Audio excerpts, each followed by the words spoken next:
Hello, and welcome to The Professional Artist. Have you ever thought about when you were a kid? What kind of things did you like to draw? And how has that impacted what you draw now?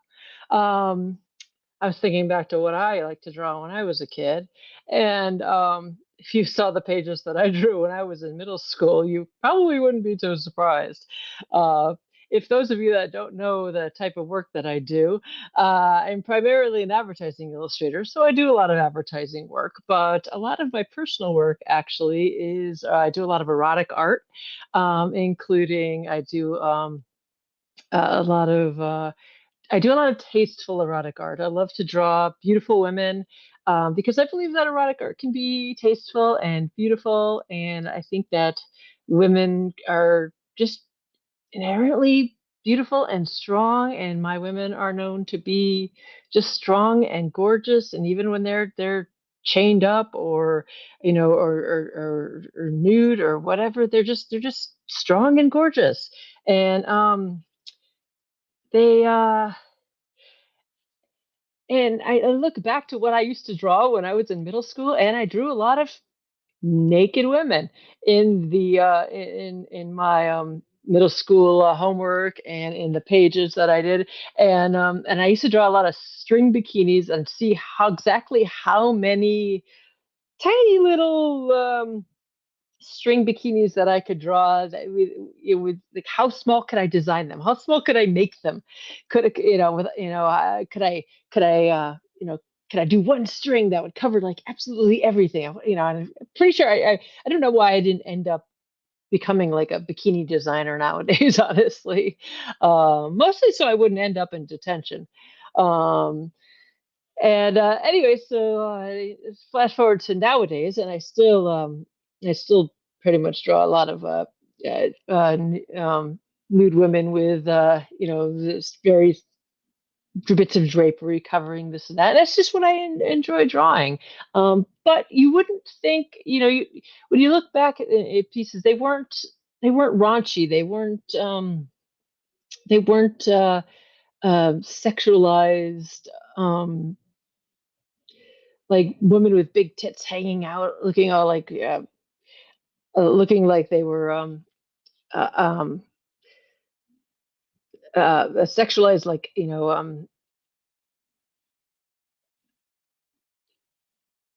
objectified women.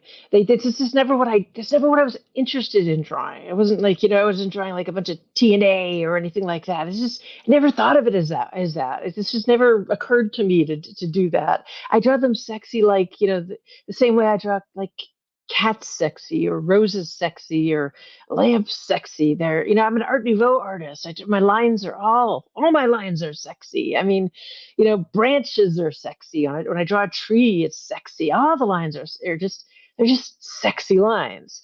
And so I'm interested. I'm interested about think about what you used to draw when you were a young artist, and how that's impacted what you draw nowadays. And I was thinking about. I wondered what. Rembrandt used to draw like when he was like a young lad. And what is Norman Rockwell? What did he draw? Did he draw like you know modern life around him? And what did David Merriam? Did he draw like castles and things? And what it's just interesting. And when at what point in our life do we start to think about what are we drawn to, and how much does that stick with us when we get older? So that was pretty early ingrained in my life, um, as to what I liked. And that's pretty much followed me through my whole career. So even though I went on to draw a lot of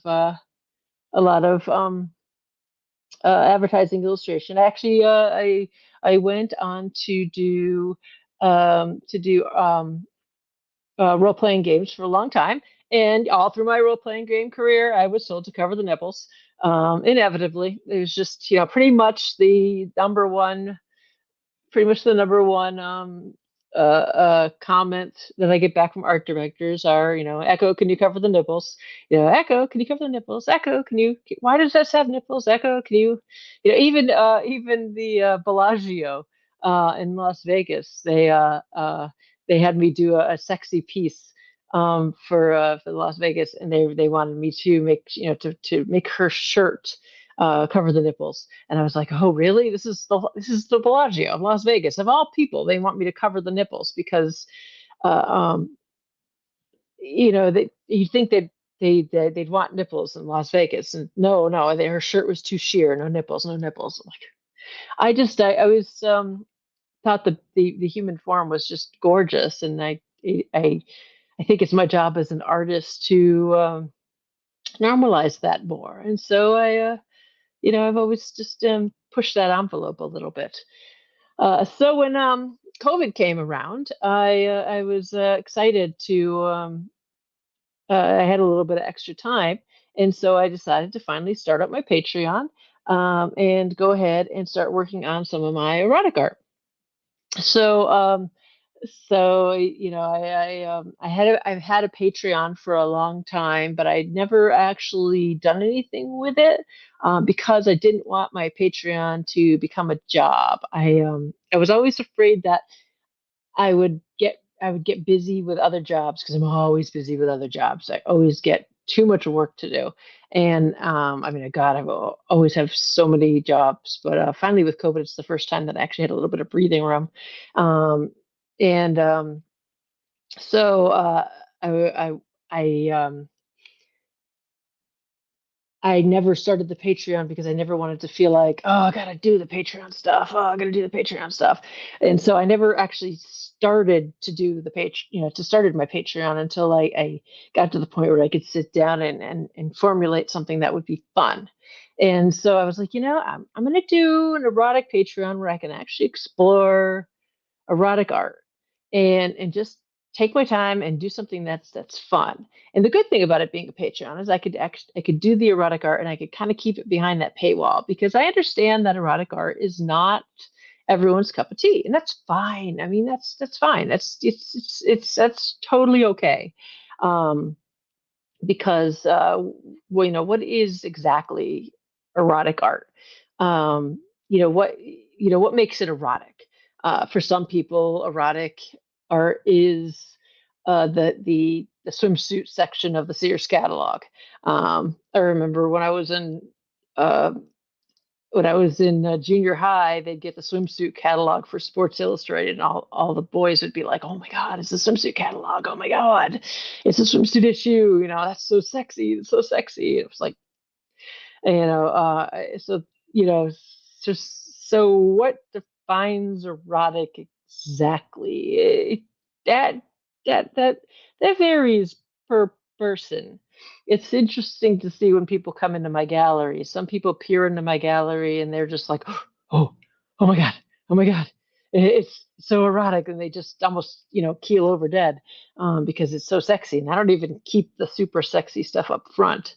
And then other people just come in and they're just treat it totally normal.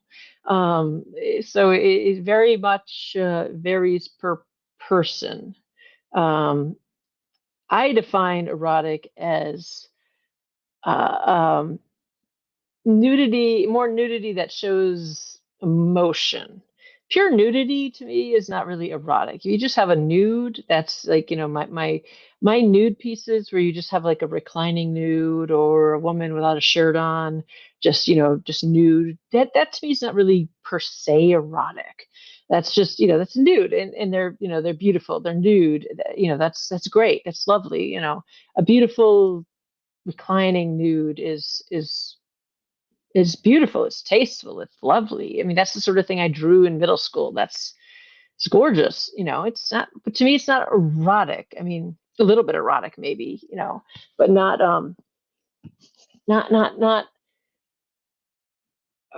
that's like, that's sensual. That's a little bit, that's sexual, I guess, a little bit, but not erotic. I mean, that's like kind of on the edge of the line to me. And this is what my Patreon's about: is defining what is erotic and what's not erotic.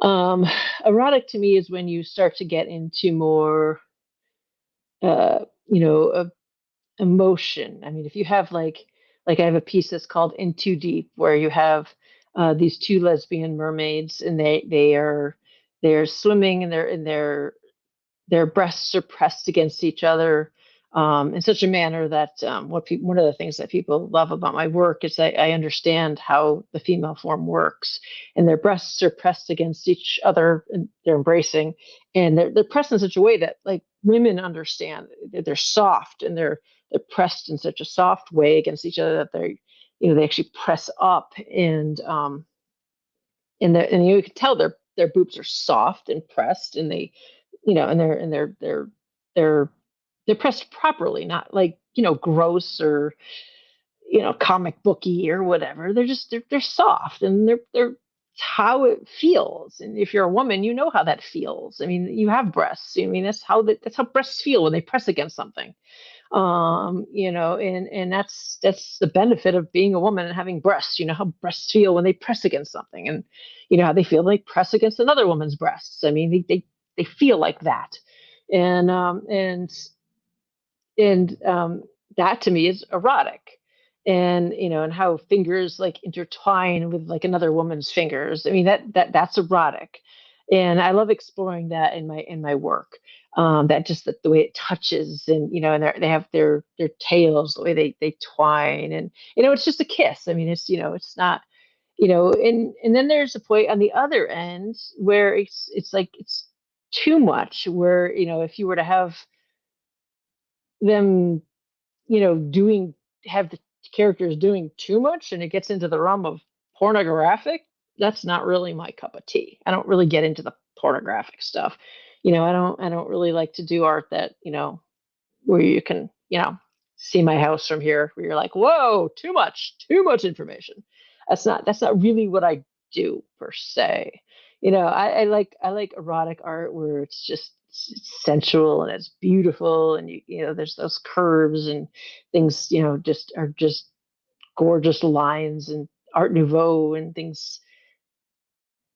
You can see how the breasts press, but not with like the gross things and the you know I don't usually do any of the nethery regions and things like that, or there's some really weird stuff out there, just because it's just too base.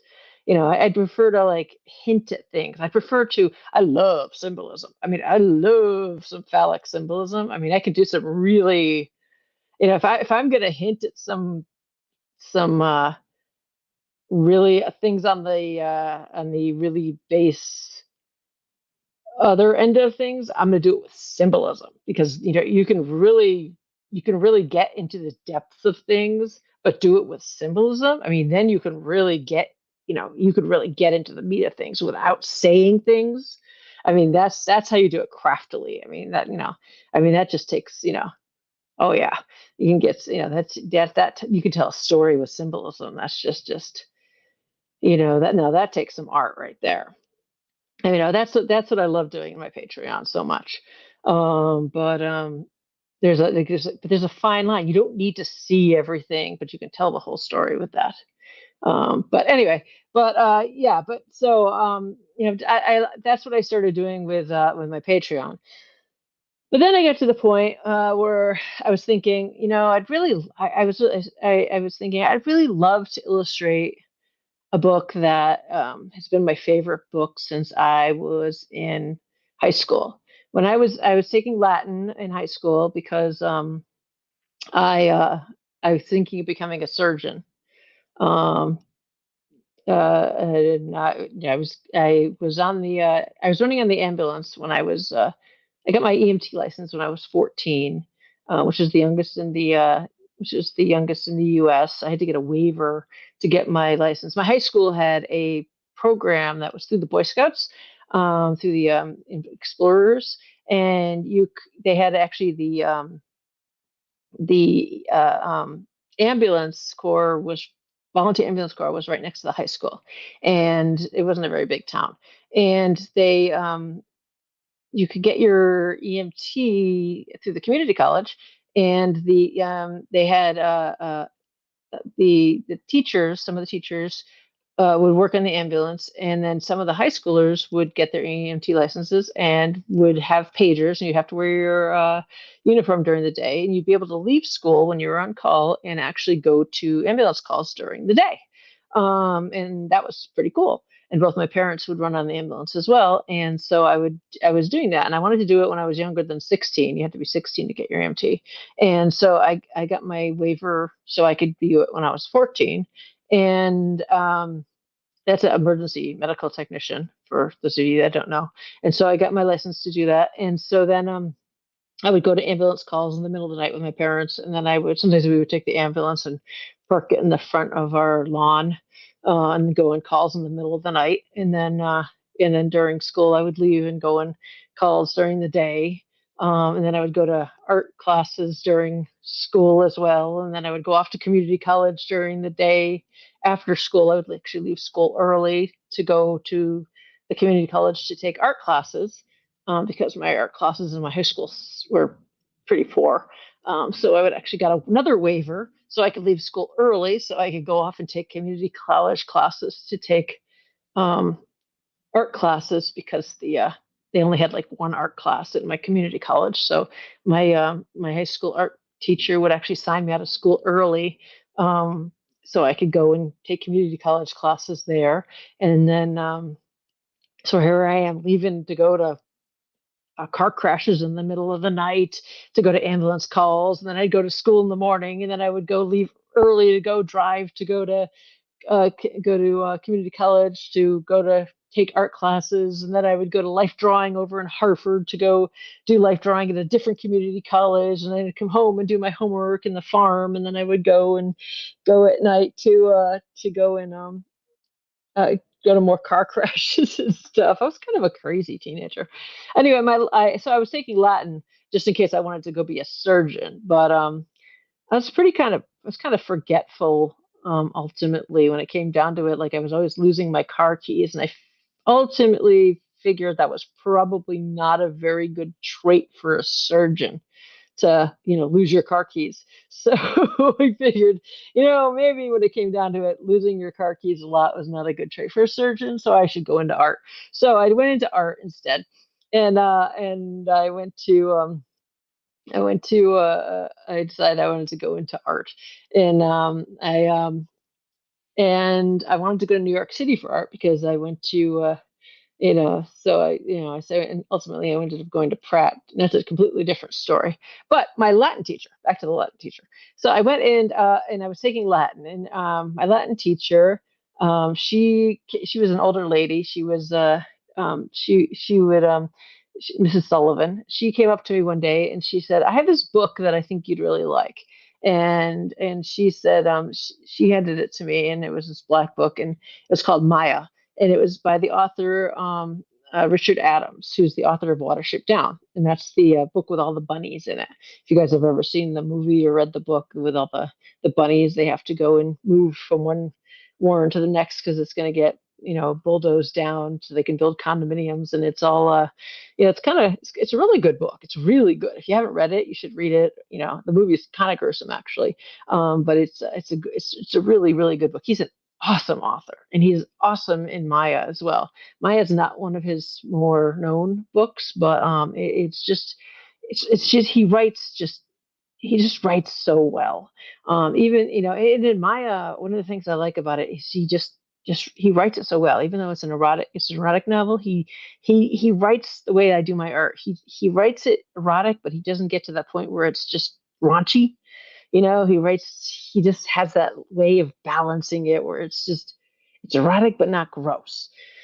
And it's just fantastic. And she gave it to me saying, she said, "I think you really like it." And I used to draw in class.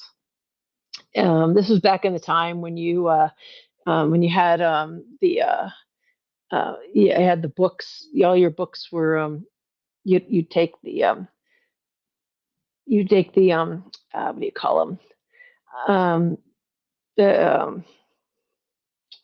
the bags, the grocery bags, the paper grocery bags, and you would cover the books with those, and then you draw all over them. So I would always drawing dragons and sexy dragons, and with sexy lines and all sexy ladies and everything all over them. And I guess that's why she thought I would like it.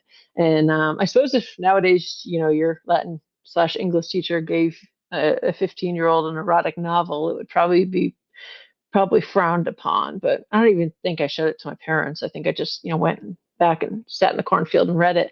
And I just, it's about this heroine who's sold into slavery in this kingdom, this fantasy kingdom, and she becomes a bed slave, and she just goes into and she becomes like the savior of this kingdom. And she's not even like the smartest girl. She's actually kind of daft, and she's best friends with this other girl that she meets along the way, who actually is very smart. And it's just, just something about it. It's just the way he writes. I loved it, and I loved it. And it's the only book I've kept pretty much my whole life. And so anyway, so during COVID, I was thinking, I'd really love to illustrate this book, but it's never going to be one of those books that they just make, that they republish. It was written in the 80s, and I thought I'd love to, I would love to do that. And then I remembered, wait a minute, you're a successful professional artist. Why don't you do that? And so I contacted the licensing agent for the family of Richard Adams. He's deceased. He died a couple years ago. And I actually put together a bunch of illustrations before I contacted them of how exactly I would illustrate it. Before I wrote to them, I figured out, well, what would I do? How would I illustrate it? What style would I use? What would it look like? What would this be? What would it look like? How would I do it? What would I be doing? What would I do? And I contacted them, and the licensing agent got back to me, and she said, yeah, actually the family would be interested. And she said that they are actually his daughters are actually, very they're very picky, actually, because they're very protective of their father's works. And the eldest daughter, and I'm permitted to actually say this, the eldest daughter actually said that she thinks that her father would be, would would be very, very proud. What exactly did you say? Very proud of, you know, or very pleased of what, I've done with his book, of what I'm doing with his book. That he'd really, really like what I'm doing with it, and that's really cool. And that's really, really cool. And I wish you could see it. I wish he was still alive. And so, so I have, so I'm doing 105 different chapter headers. And those of you that are on the YouTube can actually see it. I can show you. I have, see, there's 105 of these black and white. I chose, now since I'm doing this, and I actually negotiated exactly what I want to do, and I negotiated full creative control over it, because this is my project, and I want to do it the way I want to do it.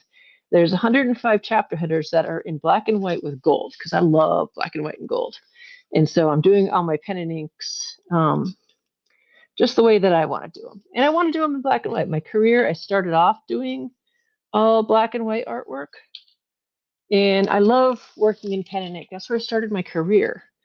And I could do them in color, but there's something so magical about black and white. You can't cheat with it. You can't fake it.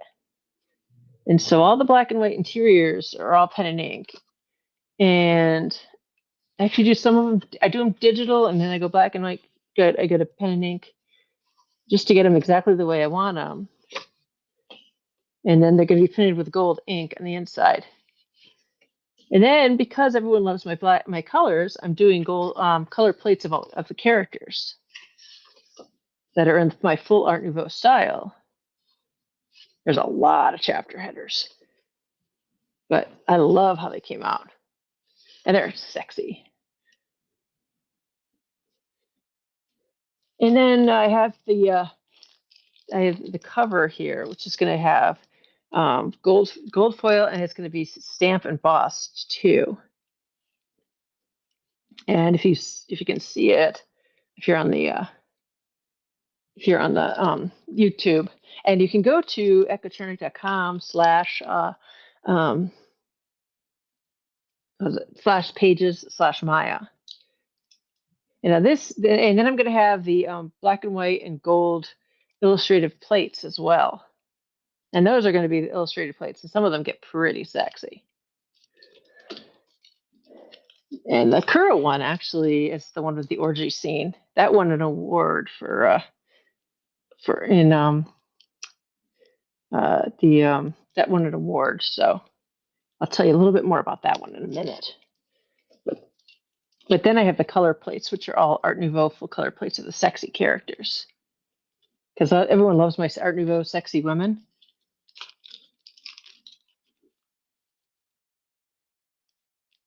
And I wanted to redo, some of them I had to redo, like the one of Ocula. I had to make sure that she was perfect. She's the other main character. And she's the only black character in the whole book, and I had to make sure she had the right look. I think I redid Ocula like 6 times because she had to be strong. She had to look strong. She kept coming out too sexy, and I was like, she can look sexy, but she had to look sexy and strong. I'm like, she still looks too sexy. She has to look sexy and strong. She didn't look strong enough. So, and then we just got the actual like blank book in, which with the gold gilded edges in, and it's just so cool. This book is huge, and it's got it's gonna have like vellum. I love vellum. It's gonna have these vellum, these like clear vellum over them, and then it's got the actual cover on it. And they sent us what the actual book is gonna look like, and then it's got this clamshell in which it's gonna have gold, like embossed gold all around it. And the book is going to go in this clamshell case. And we're doing a run of 1,000 of them, and I always sound that 1,000 always sounds like such a big number to me until I realized how many people there are in the world and how many things there are, and then I realized that's not very many at all. And I'm like, there's only ever going to be 1,000 of these books, and I'm like, that's so few. That's so few. It's so few books. It's like there's only 1,000 in the whole world. I'm like, it just when I was a kid, 1,000 seemed like such a big number, and now, if you want to go find if you want to go buy something nowadays, you just look and you're like, I'm like, what about there's only 1,000? You go get in a line to buy something like Dragon Con or something. You're like, oh, there's 1,000 tickets, and you're like, oh, that sounds like so many, and it's like sold out in like an instant. You're like, I thought there was 1,000. Oh, there was. I only went to that street corner. It's like, oh my god, it's sold out. Like, so okay, I thought there was 1,000. Yeah, that sold out in like 20 seconds. And you're like, wait, how did 1,000 of them sell out in 20 seconds? Like, how did that happen? How many people are there in like trying to get them? Oh, 20,000. Like, what? So, like, oh my god. So yeah, I'm so that's kind of crazy. This is nuts. I'm like, wait, are we printing enough of these? But I could have printed as many or as few as I wanted to. I chose to do just the limited edition of 1,000, and honestly, I don't even care if they sell. I mean, I do care, but but I'm like, it's my chance to make my dream project, and that's just cool. I get to make this thing, this thing that I've loved since I was a kid, and maybe I won't even sell them. I'll just be like, no, you don't get any of them. I'm just gonna keep them all. I'm gonna keep them all. I'm gonna cancel the Kickstarter and put them all in my closet. You don't get any of them. I'm just kidding. No, seriously. No, never mind. Heck it. I'm not gonna launch them on Tuesday. You don't get any of them. I'm just gonna keep them in my closet. So now, anyway, we're gonna have the Kickstarter is gonna launch on Tuesday. I'm actually gonna do the 4-edge paintings where you paint like a scene. Do you see the thickness of this book? Ah, my God, it's so huge. I'm gonna do like paintings on the edge of the sucker of like, of of like a scene on the edge of them. I've already sold like 10 of them where you paint like on the edge of them. And that's a lot of paintings. I just realized how many paintings that is. And I'm going to be painting scenes on the edge of the books. I'm going to be doing that for a while, I think. So, but I'm going to be, yeah, so I'm going to be launching the Kickstarter for these on Tuesday. Um, and I'm really excited about this. I mean, it's we launch Kickstarters all the time and stuff like that, and it's just this is a book I've had since I was like 15 years old. I mean, how often do you get to like do your dream thing? I mean, so anyway, so I wanted to have more time to like talk about the symbolism in all these pieces. I have like each of these headers I put like a lot of each of these pieces headers and stuff. I put a lot of symbolism into all of my pieces. Oh, the cur, I said I'd go back to that one. Oh, so anyway, I'll talk about this one. This is the Kura piece. For those of you that I can't see because you're on the public radio, I will describe it using nothing but the power of my tongue. The Kura one it's got a man, and he's sort of a darker gray, and he's holding a woman. He's got like his hand holding her, and he's dipping her back, like holding her completely and under the hips and in completely in the air, and he's dipping her back and holding her other hand, and she's being dipped down towards a pile of pillows, and she's smiling, and she's got her other hand on his calf, and she's got all these gold flowers in her hair, like foil gold flowers, not like yellow gold flowers. And the third color is just foil gold. And in the background, there's all these pillows, and she's got just a gold foil thin belt around her waist with sheaves of corn. And in the front, there's these two foil figures uh, of like women that are licking this candle very phallically. They're part of the frame. And there's in the corner in the top, there's a woman reclining on this moon. And then there's these, um, um, what do you call them? Lanterns up in the corner. And so her name is Odavis, and she's actually doing this like public dance called the Kura. And in this scene specifically, this is actually an orgy scene in the book. And Maya, our main character, who is a slave girl, is brought here to the scene. And specifically, it is an orgy scene. And the way he describes it is that that Odavis gets, basically everybody is throwing these pillows up onto the stage to vote for the slave girl who's the most popular, and then she's going to go up onto the stage, and whoever wins, and they're going to perform this sex act, this kura, and she's going to get her freedom, and she's going to win a bunch of money, and then there's going to it's basically the whole thing is going to devolve into this Roman orgy thing. And and Maya's kind of like a little bit aghast at this. She's only really had sex like with this one lover before she was sold into slavery, and she's like, oh my god, I can't imagine having sex in public. This the whole idea of it's just sort of like, what, this is kind of grotesque, and I can't imagine that. And she's here with the person she was sold into slavery which is Sencho, which is this very overweight, gross Roman-esque leader. And she's kind of like, the idea of having sex in public is kind of just, but she comes to a realization watching Odavis making a big scene about this. Odavis is basically making a fun play of it. She's just like, she brings the guy up, and the guy is basically just a fixture that Odavis has chosen to be her partner. And Odavis is she makes basically a play of it, and she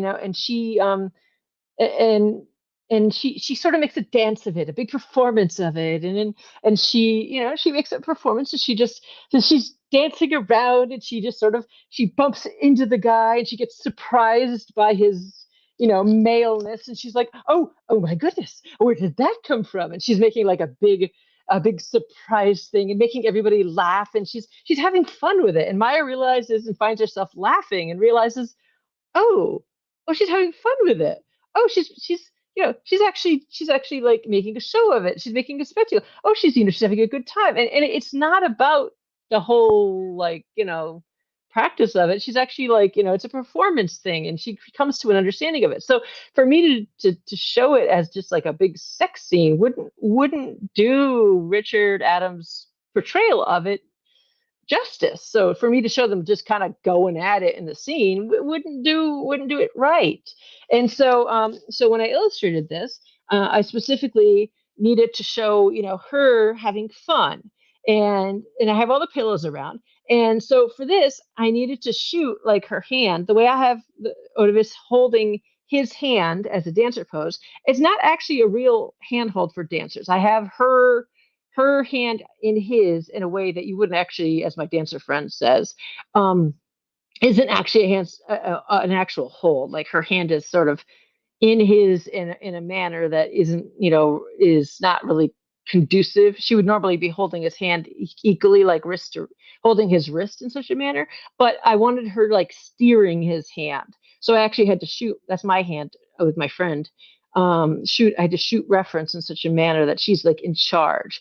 I wanted him dropped back and in shadow in such a manner that he's really nothing more than like a statue, and she's totally in light because he's nothing more than just an instrument. She's in full light, and she's steering the situation, and she's in charge, and she's in charge of the show, and she's steering him the way she's holding the hand, and she's having fun and steering him and in charge. And the way that Maya is seeing her, having fun, and he's lowering her into the pillows, but she's in charge of everything. And so I had to be true to, his work, and it being sexy and it being an orgy, but without being about an orgy the same way. And later on, there's another piece called Maya Searching that shows more of the orgy, but it still doesn't show the whole, just focusing in on the orgy, because that's not really the way. He's not focusing in on the orgy. He's focusing in on Maya looking for the person that ran off into the orgy, because that's what it's showing, the story, not about, the sex scenes and stuff. So I really tried to, I'm focusing on the story, not about, everything else is happening around her. So I'm trying to go by Maya's perspective, and that's it's deeper than just the erotic stuff, which I think is what's important about it. What makes it evolved? What makes it more? What makes it evolved? What makes it deeper? What makes it evolved? What makes it more than just an erotic, porny sort of book? It makes it like, leveled up. It's not, there's an orgy going on. This is a leveled up version of, that, like in the Maya Searching one, she's looking around, and she's looking for Maris, who's run off into the crowd. Yet you can see the orgy going around. You can see the people doing these things, but you're seeing Maya looking into the crowd, and she's holding this lantern with, with this very sexy character on it, but she's glancing off into the distance while being lit by this, this sconce of, sexy character, and there's people like fornicating in the background and stuff. But it's leveling it up. That's the fun part. Anybody can draw an orgy scene. That's what I love about doing this book. It's just, you can level it up. Can you make it advanced? So anyway, if anybody has any questions, let me know. So anyway, this is my passion project. I don't know if I ever will do such a project that's such passionate, such a passionate to my heart project as this one ever again. So uh I like to use a lot of animals in the project. I have, like, Don the Dallas. when they're going down the river, instead of showing them just in a boat going down the river, I have turtles on the log, the header scene, and they're on this log floating down. Um, I have for the leopards. The leopard regime is the current regime, so I have a lot of leopard imagery. I often show Maya as a bird. I have a lot of canaries and birds and flowers and stuff. It gives me a lot of chances to really bring in a lot of the Art Nouveau elements, a lot of the chains and and and flowers and clouds and stuff that I specialize in. I really love to work in a lot of the Art Nouveau stuff. Um, a lot of hair, a lot of flowing gold hair. All of my gold in the background, for those of you that are illustrators and stuff, I prepared the gold in the backgrounds of this is one color ink, so that it is just one color, but that's it's dropped back to white, so that when they're going to print it, it's just going to go from white to solid gold. So it's automatically prepped for the printer, so that when they print it, it's just going to go from white to solid color gold.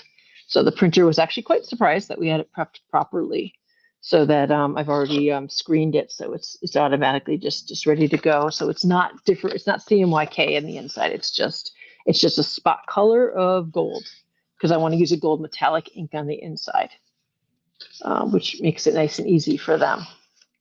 So I love being able to use the black character in here, do some really great gradients with her on the inside, and a lot of like this one, a little amusement. I had a good time. It shows the black girl. She's just arched backwards with all kinds of fruits and things on her body. Um, she's got all kinds of fruits and tarts and things hanging off her body, and some cherries hanging off her nipples and stuff. She's Maya's best friend. I love drawing hair and the first pages that I did, I on the Patreon. I think I spent a month trying to figure out exactly how I wanted to lay it out. If I wanted to do it in black and white and gold, and black. If I wanted to do full color, if I wanted to do color with uh, with the gold, with solid gold, with if I wanted to do like with foil, exactly how I wanted to, how much detail, and talking to my patrons, they really helped me figure out exactly how much detail that I wanted to put into this. That was a lot of fun working with them. They've been really just invaluable helping me come to some of these decisions. And I couldn't have done this without them. They've been just so much help, um, helping me just go through and make these decisions and working with me. And from the beginning of this book, uh, we've just been going back and forth, and I've been going on and talking with them on deciding which way to go with this, and it's just to making it an enjoyable process. It's so much more fun working with them on this. So, doing it, it's nice to be able to just do a project the way you want to do it and not have to have an art director. One of the things I really wanted to do, and that I negotiated with the estate, was to be able to have full creative control. They wanted to be able to sign off on things creatively, and I was like, no, I want to have full creative control. I want to be able to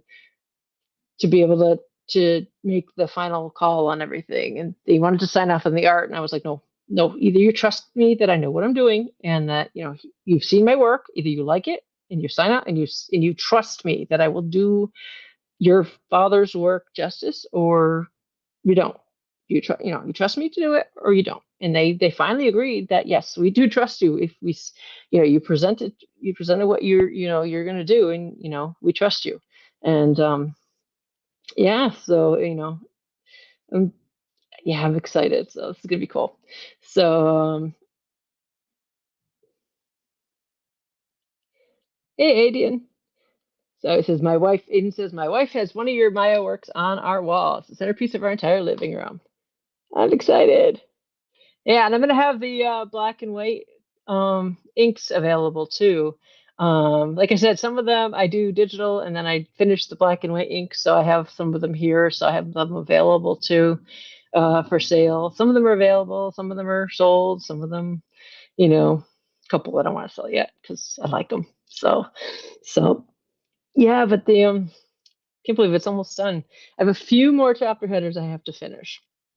I think like four. I can't believe it's like down to four. I just have to quite finish it. And uh and yeah, we launched it, and then we're gonna relaunch it on Tuesday. We had to make some final edits and work with a publisher that wanted to make some changes to stuff and help out with it. And so yeah. So you guys have any questions before I go?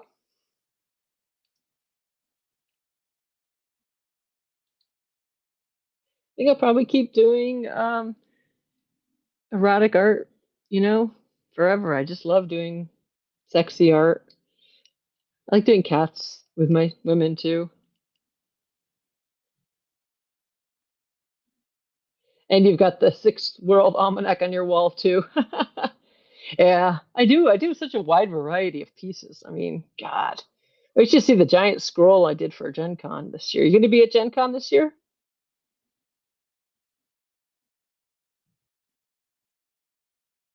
They better have it there.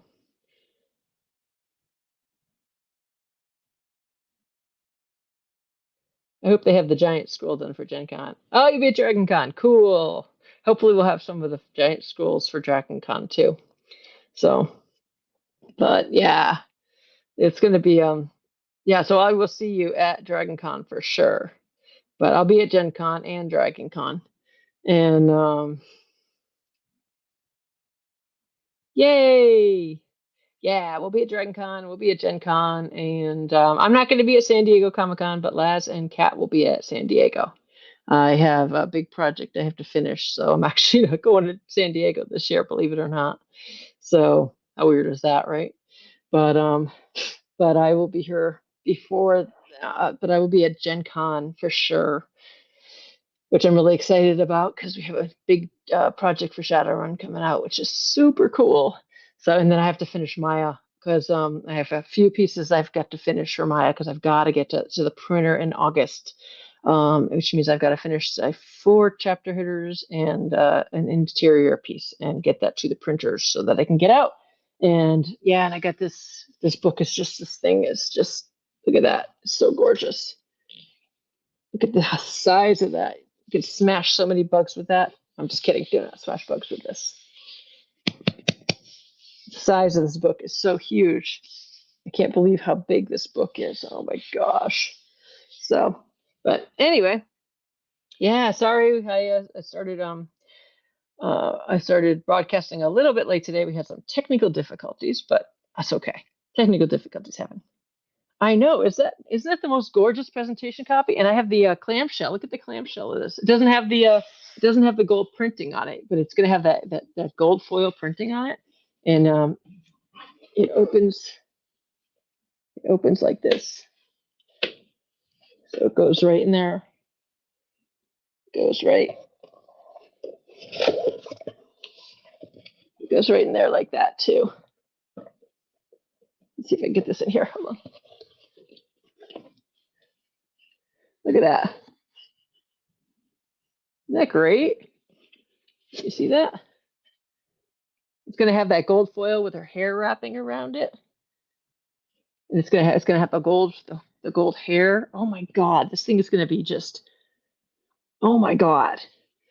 And it's like and it's a lot less on the Kickstarter than it's gonna be after the Kickstarter. I think it's $2.99 on the Kickstarter and four, so I should know this. I love this for my husband. 450, $4.99 on after. So left that up to the people. So yes, you need to come by, stop by. So all right. Well, thank you for joining me, everybody. And go to echochernick.com, and you can get to all the links that you need to get to everywhere you need to. And thanks for coming by and say hi. And I will see some of you at Gen Con, and I will see some of you at Dragon Con. And next week we'll have Nigel Saad on here, and he travels like all over the place to, to go to shows, and he's a hoot. He has some funny stories. So I've known him forever. So we're gonna tell funny stories together. We've had some kind of crazy adventures. So he'll be on next week to talk to us and tell some funny stories and stuff. So, but cool. I'll talk to you guys later. Bye.